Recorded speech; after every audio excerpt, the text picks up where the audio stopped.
Why are there doors opening everywhere? What are we doing today? It's that trash bitch. She is like, What's up? Hey guys, hey. Heard you started a Patreon. I know I'm a big part of that, so just like to These pop people in and want say my hey. sticker. If you all have checked out the Patreon to see the Trashwood sticker, she's so great. Cute. She's so great. So now it's like, now that you can see her, it really gives you a sense of her attitude. Oh, she's real spicy. Real sassy. You know how we recorded that video for the Patreon? Yes. Which hasn't come out yet. Uh-huh. But okay, so we did 3 different cameras, all of which had their own audio, plus our little mic that we like. So I was trying to like put together all the angles. I don't really know how to do this. I just feel like I theoretically know how it works, right? Yeah. So anyway, I'm putting together all the clips and I'm adding in the audio and it all syncs up except for this one part, which I will have to play for you later. Dang it. No, listen. It's like our talking down here and then you can catch the audio from the video and it's all synced up here. It's synced up here, but in the middle, it's a very short clip. There is this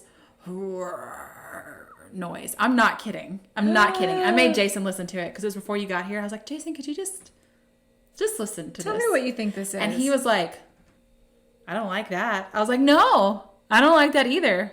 And neither one of our stomachs were growling. No, it wasn't that. It was something on the audio of one of the cameras that wasn't on the audio of the mic. It was weird. And then everything is all out of sync after that. Whoa. It's weird. So anyway. Oh my gosh. This is the Witches, Magic, Murder, and Mystery Podcast. Hey guys, I'm Kara. I'm Megan. That's weird, right? So I'll have to figure out a way to edit it, but I also want you to hear it before I do that. Maybe we should make it a clip on our Instagram. Oh, maybe. Like, tell us what see you all if I think. can figure out how to do it. But all that to say, if you've joined the Patreon, thank you so much. Yeah. If you haven't joined the Patreon, we still love you. It's yeah. fine. Don't feel like you have to. Yeah, it's really. But it's just extra content. We gotten several messages that were like, I wish there was more. And so we started doing the side pieces. And then we also thought it would be fun just to launch the Patreon. So yeah, join in, jump in, take advantage of the perks. I mean, guys, really though, we're trying to make this full-time jobs for ourselves. So. Yeah, that's the goal. That's the goal for Kara and I to just be able to hang out all day, with every you day. All and each other and perfect. Have so much fun with this. So, this episode. Yeah. Did you decide if it's the Patreon or the... I guess it should be the regular. Yeah, let's do regular. Let's do this regular. Yeah. So, do you know what episode this is? Is it 50? It's our 50th episode. Oh my gosh. Isn't that crazy? Oh. We've done 50 of these. How? I don't know.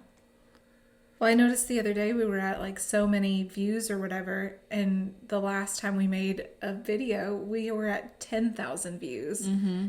And now it's like 105,000 or something. I think it's like 106 or 7,000. Do you ever, sometimes I'll be trying to figure out what I'm going to do a story on, and I'll be like, are we running out of stories? Like, oh yeah.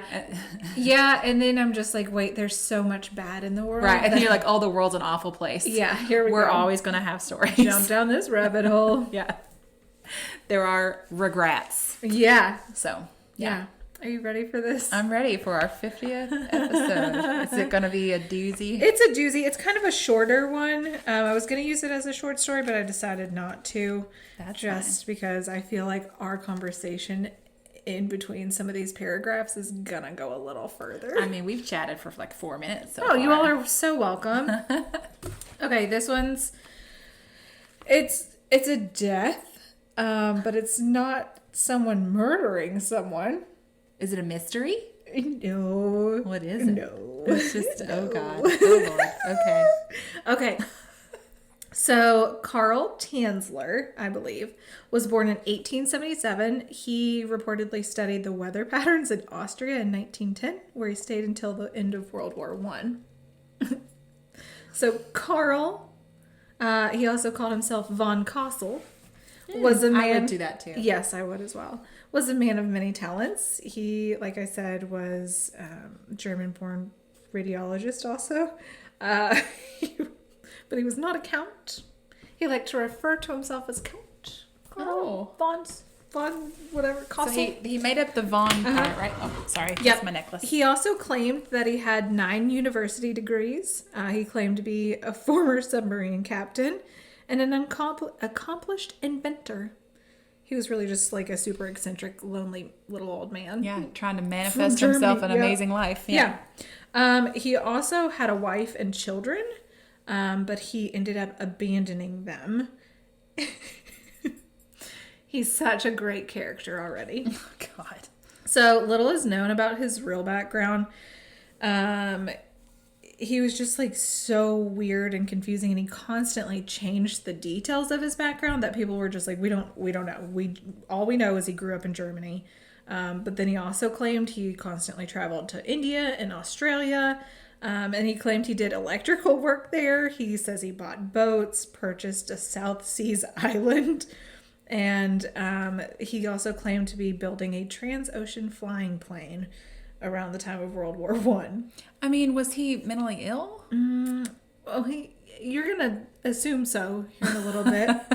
I'm just trying to figure out, like, is he just, in need of attention? Yeah. Here I go again. Did his parents not hug him enough as a child? Or, or is he just... He's just a big liar. So eccentric. Just his a pants path are on flaming. Just fire. Burning. Wow. Smoky bridges. Smoky bridges. Yep. Count McSmoky bridges. Count McSmoke. That is gonna be our next one. It's just gonna be a figure of a count, whatever they would look like. Mm-hmm. I'm sure there's different figures, but we'll make one and then smoky bridges on him. Perfect.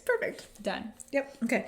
But when the war broke out, he said that he was jailed by British authorities for safekeeping and was released at the war's end. Really? Huh. So, was any of this verified?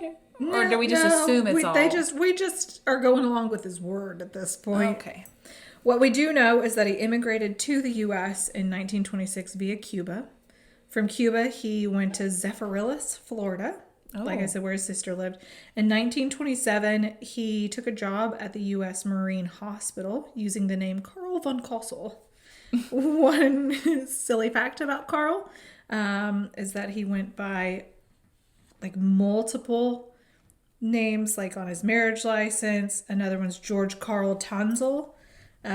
He had United States citizenship papers, and that's Carl Tanzler on that. I feel like he's like a, like a drama kid who just never got his stage. And so he's just acting out all over the place. Yeah. Some of his hospital records are signed by him as Carl Tanzler. Mm-hmm. Nobody really knows. He said that early on in his childhood, he would regularly be visited by his deceased ancestors, and they would continue to show him a face of his one true love. So not his wife that he abandoned, but his one true love, who was an exotic, dark-haired woman. Oh, no. Yeah. I think I know this story. Yeah. I'm so glad you're telling this story. Oh, Megan's face, guys. Her mouth it just hit me like, open. Oh, it's that guy. It's happening. Oh, so happy. Okay, all right. Exotic, dark-haired woman. Okay, creeping into his adulthood. It's the 1930s, and he's working as a doctor, self-proclaimed doctor, in Key West, Florida. One day at the hospital while he's working, a Cuban-American woman named Maria Elena Milagro de Hoyos walks in, and he recognizes her. And he's like, holy shit. This is the woman my ancestors have been showing me. How long have his ancestors been showing him this? Since a childhood. Now, did he ever speak of it before seeing her? Or was it like after the fact where he's like, oh, my whole life I've been seeing I think he had mentioned it before. Oh, interesting. Yeah. So, she was born July 31st, 1909, and she was the daughter of a Key West cigar maker. And his wife, he and his wife Aurora lived there. Maria had a sister who died from tuberculosis and a brother-in-law who was electrocuted on a construction site. So she had a rough life. Yeah. And then she was married. She miscarried, and her husband left her and moved to Miami. And then she also contracted tuberculosis, which is what ended her up in the hospital. Okay, as his patient, even though he's not really a doctor. Correct. Mm-hmm. And some things you shouldn't just manifest. Some things you actually should go to school we should for. go to school for these things. Yeah. But I mean, who knew his past of being a radiologist and a meteorologist and an inventor and flying airplane He could do anything. He really did it all and did it hard.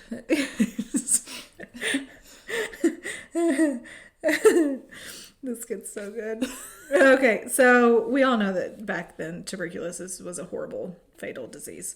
So she went to the Marine Hospital, and like I said, that's where he first saw her. He believed that he could cure her, so he decided that he was going to start taking weird x-ray machines to her parents' house, and he just decided to wing it from there. Megan's face. So he's winging everything, I guess. Yeah.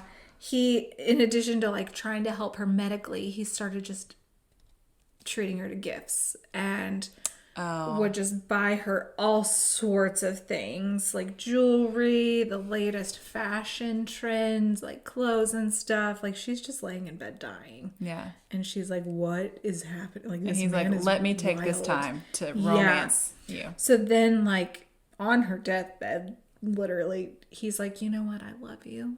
And this is why I love you. My deceased ancestors told me that you'd be waiting for me, that you were the one for me. I'm obsessed with you. You're the one. But there's no record of like what she thought of this. I can only imagine that she was like, huh? Huh?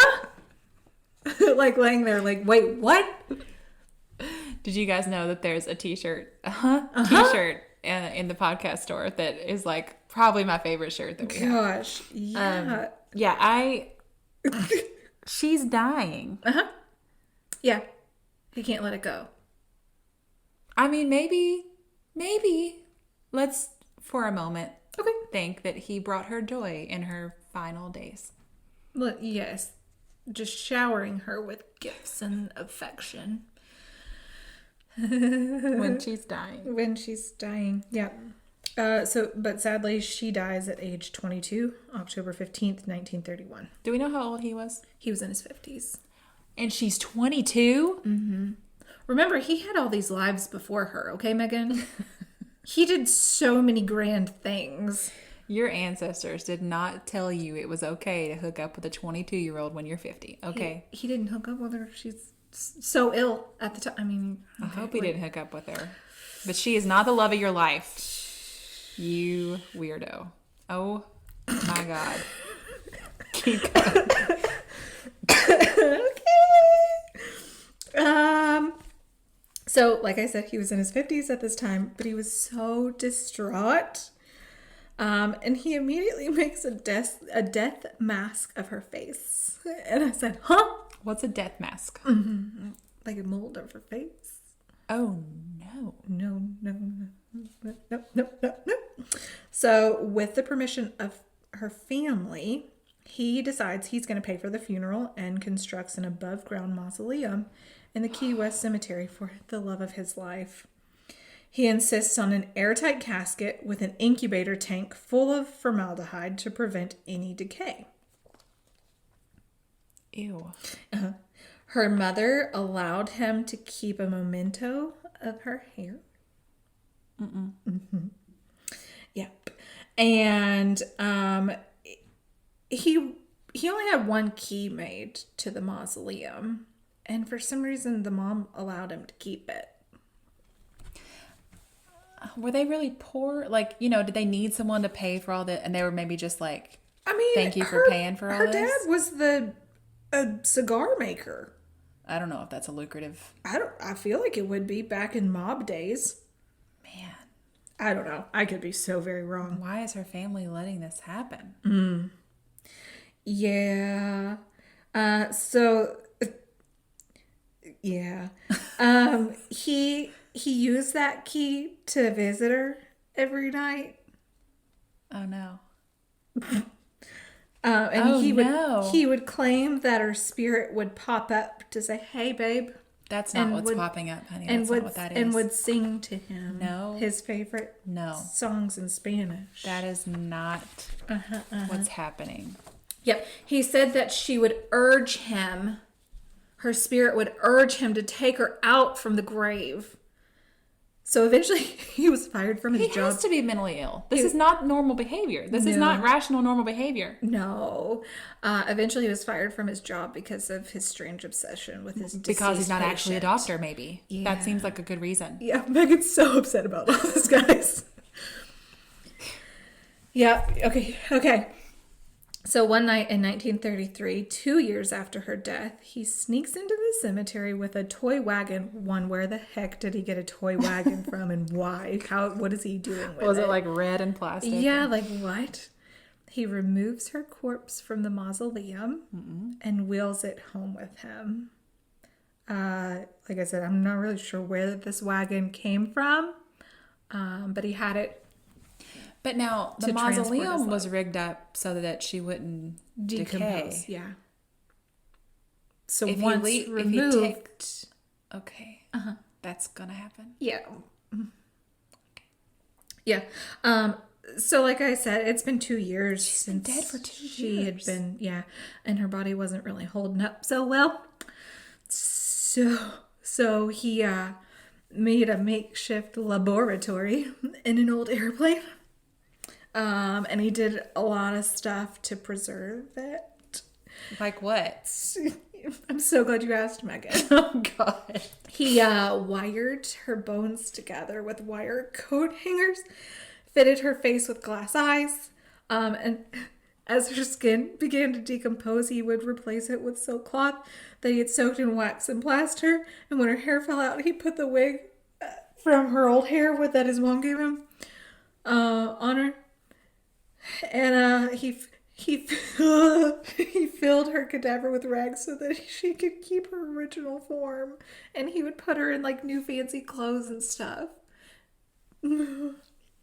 He would put... I'm not ready for you to move on yet. Okay. I need a moment. Okay, I'm sorry. Why didn't he just like get a mannequin or something? You know what I mean? Like why? The fact that this is a dead body. Yeah. Should bother him. Mm-hmm. Yeah. And he's making all of her fake anyway with the glass eyes and the wig and this. But the wig was her hair. Having to stuff her with things to keep her lady figure. Yeah, well, gotta have those boobs. Gotta have them. What on earth? Yeah. So he continued to buy her clothes and jewelry and perfume and would dress her. Oh, no. Yeah, and would dress her and put perfume on her. I mean, copious amounts of it. Because, woof. Oh. Mm-hmm. And, he bought disinfectants and preserving agents because he was trying to, like, slow the decomposition of her body. And the reason he did this is because he would sleep in the bed with her. And so he didn't want it to smell that bad. And there are some documents that claim that he put a paper towel roll in between her legs so he could have sex with her. But we're going to skip right over that. No, we're not. Absolutely not.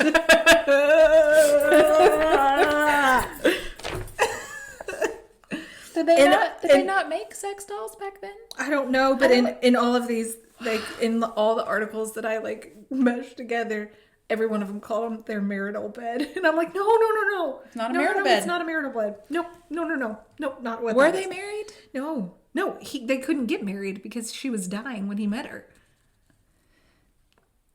Why? Just why? Yeah. Why any of this? Yeah.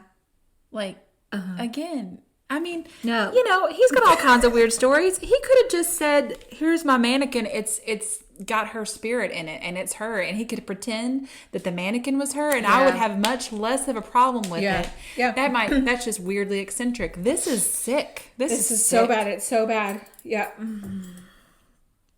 Yeah. Okay, we can move forward now. It said that he enjoyed her company so much so that he was so very obsessed and he didn't really mind the smell, and he would make her dinners and they would dance together by the fireside. How would they dance together? What is happening? What? Listen, 7 years later. No. 7. 7 years after she died? Or 7 years plus the 2? Okay. It was in 1940. So 2 years after. So 7 years after he took her. So 9 years. Mausoleum, yeah. After she's been dead. She's been dead 9 years. Yeah, the townspeople had really just been talking lots about him because they were like, he's just constantly buying women's clothes and perfume and jewelry. Oh, so people didn't know. No, nobody had a clue. Even her family? Yeah. And they were like, you know what's funny? He hasn't been to the mausoleum in 7 years. It's weird. It's real weird. And his neighbors were like, huh. That's strange. A neighbor boy was like, guys, I've seen Carl in his window. He was dancing what looked like a supersized doll. So if you all are looking for him, that's what's happening. And so Elena's sister got super suspicious, marched over to his house, peeped into his room in his living room window, saw him dancing with the corpse of her sister. I mean, you think when she got suspicious. Yeah. Do you think she was suspicious of that? Like, would that possibility even enter your mind? Or was it like she's just suspicious that he's being weird? Yeah, got a new girlfriend or something. Yeah. Like, is this why you're not visiting my sister anymore? Yeah. Because your suspicion could never be, oh, well, he must have her in their marital 9-year dead body. And also, it's not had the formaldehydes. No. It's 7 years of decaying. Ew. What in the world? Ew. There had to have been, like, insects and organisms. There had to have been. Yeah. He was arrested for wantonly and maliciously destroying a grave and removing a body without authorization. That was a quote from the news article from them. Psychiatrist examined him and declared him sane. What? Yep, which I was like, seems perfectly fine to me. Seems legit. Seems normal. And listen, all charges were eventually dropped because the statute of limitations for the crime had expired. You would think there wouldn't be a statute of limitations on this. Also, I mean, abuse of a corpse has been going on every day for 9 9 years. years. So, Yeah. yesterday he did it. So it should be fine today to charge him. Yeah. But she's a woman, so. Yeah. So during the trial, he confessed his plans of bringing Elena back to life. Listen. Oh my God. He planned to launch Elena's body into the stratosphere, hoping that the radiation present there would restore her back to life. With like silk, because he's a cloth radiologist skin and glass eyes and wired bones together. Yeah. Mm-hmm. He's a radiologist. He knows. And a meteorologist. So the two combine. I don't think that's how it works. Whoever the psychiatrist was may need to get checked as well. I don't even understand what sane means. Knows right from wrong? Yeah, I don't know. What's the definition of sane we're looking for here? I don't know that there is one. I don't get how you can look at any of this behavior and be like, yeah, that's normal. Completely normal. Completely mentally sound. Mm-hmm. Yep. Yeah. But listen. News of his situation made the headlines in Florida, of course, because it's freaking Florida. And the public was sympathetic to him. And they considered him a hopeless romantic who was just a wee bit eccentric. So then they decide to have a public viewing of her body. Oh my God. Listen, what year was this? 8,500 people lined up to get a look at her. Schools let out early so kids could attend the viewing. Listen. Mm-hmm. Mm-hmm. I'm a true crime person. Yep.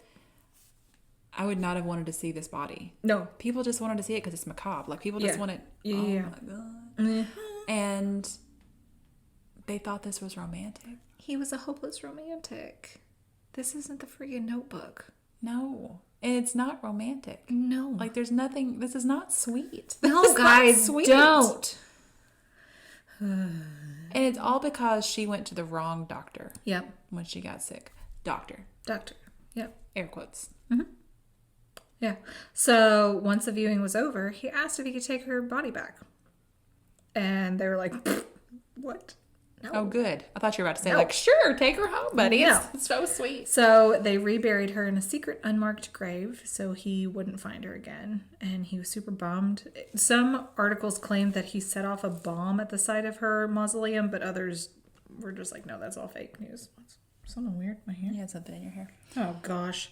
So he didn't really set up a bomb. No, Is the mausoleum still standing somewhere? I don't know.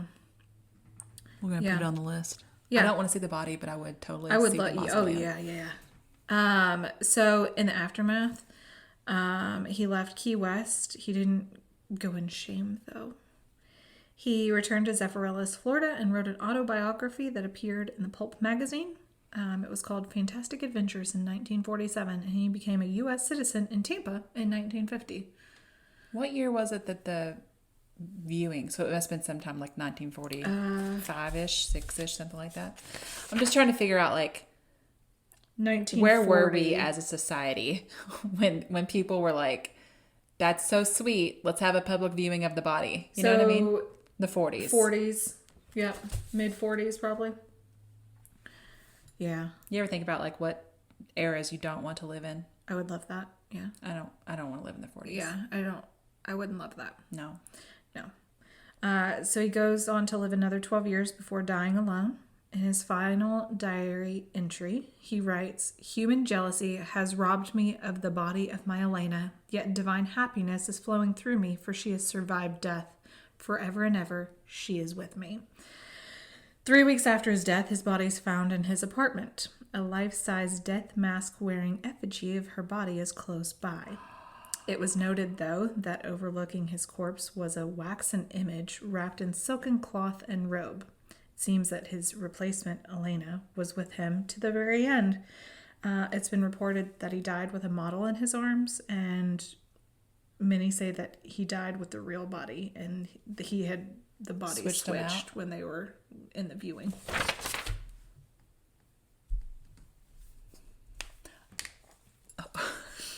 Yeah.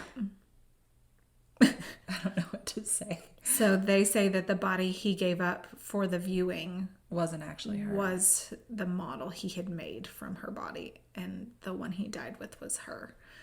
Surely people would have known if they were looking at an actual dead body that's been, decaying for years versus... Yeah. Oh my God. Yeah. Yeah. Well, I don't know what to do. With myself. With this information I've just provided you with. Like, it's that's like a real story. That's a real thing that happened. I'd heard that story, but I didn't know the details of it at all. I just heard You're there was a guy for who sharing that with you. Was so obsessed he kept this woman's body. But I was researching. Is it Ed Gein? What is Ed his name? Gein. Gein. Yeah, I was researching him, and I was like, no, I'm not going to do this. And his nipple belt. I'm gonna. And then this popped up, and I was like, yeah. Yeah, that's way better. Oh no. Mm-hmm. Well, there's that. Research your doctors before you go to them. Yes, please. A man being utterly obsessed with a woman and such, that's not what we need. No. That's not what we want. It's not romantic. I do enjoy gifts from time to time. I mean, who doesn't like attention? But don't just come confess your love on my deathbed and ask my family for my hair. Please don't make a death mask. Family, don't allow someone to have a key to my mausoleum. Yes. Because I know you're going to make me one. Don't give anyone my hair. Yeah. I will be in a shrine. Gosh. Goodness. Yep. Well, thanks for that story. Uh-huh. I think. Yeah. I don't know what I'm going to file it under, but it's going to be something. Mystery to whether or not he was sane. Yes, yeah. Well, that's good. That's what I do. Okay. Okay, guys. There's your 50th episode. And you're welcome. We appreciate you so much We really do. for carrying us through these 50 episodes. I mean, we it hope does we get not to do 50 feel like more. it's been this long. No. Yeah, we love doing this. Yeah, it's so fun. Yeah. All right. Thanks, guys. Thanks, guys. Goodbye. Goodbye.